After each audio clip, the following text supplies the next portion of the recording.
nga pala si Kenshin ang inyong vlogger.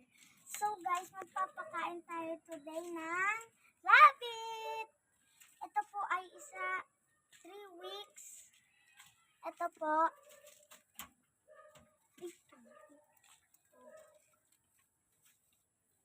Ito po, 3 weeks. Malaki na po. At ito po,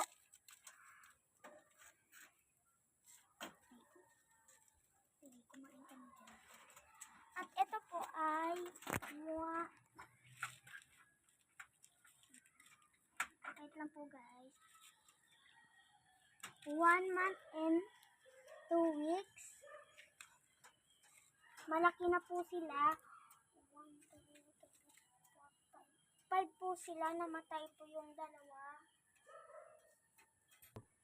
Pinakain po sila. Pag nakain po sila guys, tumatapak sila sa pagkain. So guys, pupunta naman tayo sa tatay. Wait lang guys, isa-stop ko muna.